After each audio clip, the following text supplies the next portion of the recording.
CBI की जैसे red पड़ती है विजिलेंस दफ्तर पर, सवालिया निशान में पंजाब सरकार भी हो जाती है। ये वही विजिलेंस है जो लोगों के घरों में या किसी के भी चीजों के ऊपर जब कोई कार्रवाई हो तो विजिलेंस को भेजा जाता है, लेकिन अब इसी विजिलेंस के ऊपर रेड पड़ती है। पूरा मामला क्या, हमारे साथ बड़े सीनियर जर्नलिस्ट तो समझते हैं कि ये इतिहास में कहा जा रहा है पहली बार ऐसा मामला हुआ है। और बाजवा सर मौजूद हैं।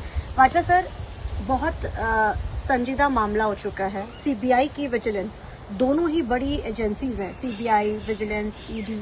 अब उन्हीं के ही दूसरों के ऊपर रेड, किस तरीके से, क्या मामला था, ऐसा पहले कभी हुआ पंजाब में?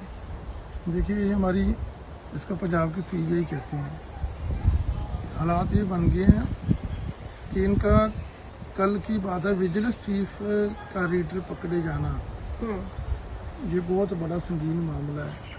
क्योंकि कोई 5 स्टार होटल के साथ कोई कंप्लेंट का मामला था जो बताया जा रहा है। उसमें से उनका मिस्टर राणा जो रीडर है, काफी देर से उनके तैनात है साथ में। हैरानी की बात है, जब ये मामला विजिलेंस में कल चला, लोग राणा को फोन कर रहे थे पूछने के लिए कि मामला क्या। हालांकि ये नहीं पता कि राणा ही ट्रैप में था। अच्छा, साहब लगा लो कि इतना रीडर पकड़े जाना, और एक जो चीफ है बेसिकली चौहान, शरद चौहान है, चौहान को पहली बार ही मौका मिला कभी किसी एक बड़े पद की अहम ऐसी जिम्मेदारी मिली ऑटोनमस बॉडी की। हालांकि उनका भी किसी प्रकार का कोई कहीं नाम कुछ नहीं आ रहा, लेकिन फिर भी उनके रीडर का नाम आना एक बहुत ही बुरी बात थी। अब मामला ये हो गया कि एक रात को सीबीआई का, क्योंकि मामला सारा यूटी में हुआ है, यहाँ पर फैसला सौदा हुआ, किया कराया अमरोड में हुआ, अमरोड के उसमें चले गए, बाप बेटा था उसमें आके, क्योंकि लोग। मामला क्या था सर?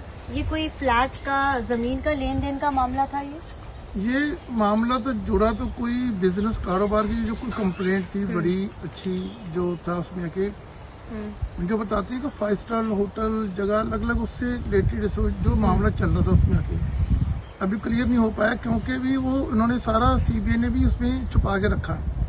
अब बात ये थी कि भी ये सीबीआई ने पंजाब की विजिलेंस पे रेड क्यों की, क्योंकि सारा का सारा सौदा चंडीगढ़ में हुआ। उनके लिंक, उनकी वॉइस रिकॉर्डिंग बातचीत राणे से हुई जो बता रही है, जो अब जांच में क्या हुआ और उसमें कितने अफसर इन्वॉल्व हैं, कौन सा मामला इन्वॉल्व है, कौन आईओ था, कैसे है, अभी उसकी जांच चल रही है। सीबीआई जो है विजिलेंस में ऐसा पकड़ना सीबीआई का, जब तक मुझे 25-26 साल हो गए जर्नलिज्म में, शायद मैंने मामला पहले बार देखा है, ये वो भी विजिलेंस चीफ के ऑफिस का। सर, यही सवाल विपक्षी पार्टियां खड़ी करें। चुनाव बिल्कुल अब पंजाब में होने वाले हैं, कुछ समय ही रह चुका चुनाव को, और विजिलेंस दफ्तर के ऊपर इस तरह, क्योंकि विपक्षी पार्टियां कहती रहती है, आरोप लगते हैं कि विजिलेंस का इस्तेमाल सरकार करती है जब हम पे रेड करनी होती है। जैसे ईडी का रेड कहते हैं, जैसे ईडी का इस्तेमाल सेंटर कर रही है तो वैसे इसका। लेकिन अब चुनाव से पहले ईडी की रेड संजीव अरोड़ा के घर पड़नी, उसकी गिरफ्तारी होना, रेड्स लगातार हो रही है करीबियों के। अब कल जाखड़ ने भी एक बड़ा संकेत दिया, कहते फाइलें तो सबकी खुलेंगी, प्रशासनिक अधिकारी भी इससे नहीं पीछे हटेंगे, और वही प्रशासनिक अधिकारियों का नाम लेते ही शाम को ये रेड देर रात पड़ जाती है। तो यानी संकेत बिल्कुल साफ है, सेंटर के पास बड़ी चीजें हैं। देखिए, मुझे ऐसे लग रहा है कि सीबीआई का निशाना केवल रीडर नहीं है। रीडर के आगे जो पूरी मामला जुड़ा है वो देखना पड़ेगा, क्योंकि ये मुझे लग रहा है कि उनका रात को देर रात ऑफिस सील करना, फाइलें देखनी, करना कराना, क्योंकि मोहाली में जो तैनात विजिलेंस के ऑफिसर रात तक वो लगे पड़ रहे थे। मुझे ऐसे लग ही रहा है, दिखेगा जो है इसमें से विजिलेंस का, अगर कोई रीडर किसी का कुछ कर रहा है वो कहीं ना कहीं उसने खुद कमिटमेंट किसी से की थी, जहाँ अधिकारियों का और लाइजनिंग कर रहा था किसी विजिलेंस के अफसरों का।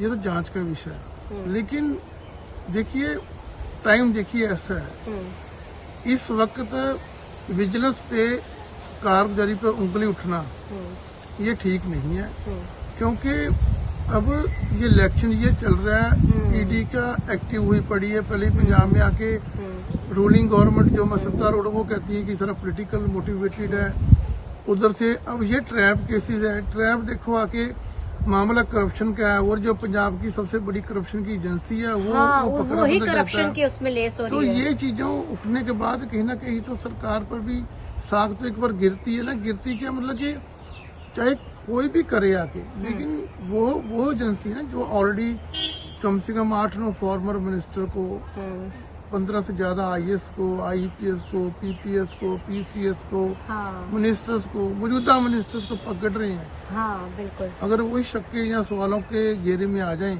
ये तो मुझे लग रहा है कि लगता है सरकार का जो विपक्षी पार्टियां जो सवाल खड़े करे, सरकार को कहीं न कहीं बैकफुट पे ये चीज लेकर जाएगी।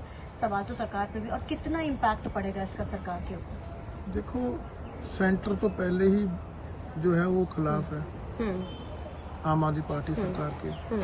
अब उनको मौका मिल गया। देखिए, इसमें ईडी नहीं आई, ये ट्रैप केस है। ट्रैप केसेस में फेलियर हो गई है वो CBI, वो बंदा भाग गया।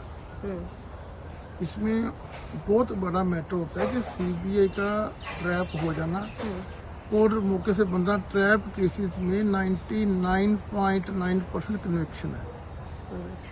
तो सरकार पे कितना इम्पैक्ट पड़ेगा इसका? अब सरकार पे देखो जी, जो जिस एजेंसी करप्शन के अगेंस्ट 0 टॉलरेंस पे काम कर रही है, अगर वो उसी के कुछ एम्प्लॉज या वो भी की पोस्ट के साथ लगा बंदा कुछ हो जाए तो असर तो पड़ता ही है। पड़ेगा। धन्यवाद सर। तो जाहिर है एक असर तो जरूर पड़ेगा। अब देखना बड़ा अहम रहेगा, क्योंकि अब विपक्ष लगातार सवाल खड़े कर रहा है कि आखिर ये वही ईमानदार सरकार है, तो आखिर वो ईमानदारी कहाँ है। और अब जो एजेंसी दूसरों को पकड़ती थी करप्शन के केस में, वो खुद ही इसमें लिप्त नजर आ रही है। कैमरामैन जस्सी के साथ चंडीगढ़ से TV9 के लिए अमनप्रीत कौर।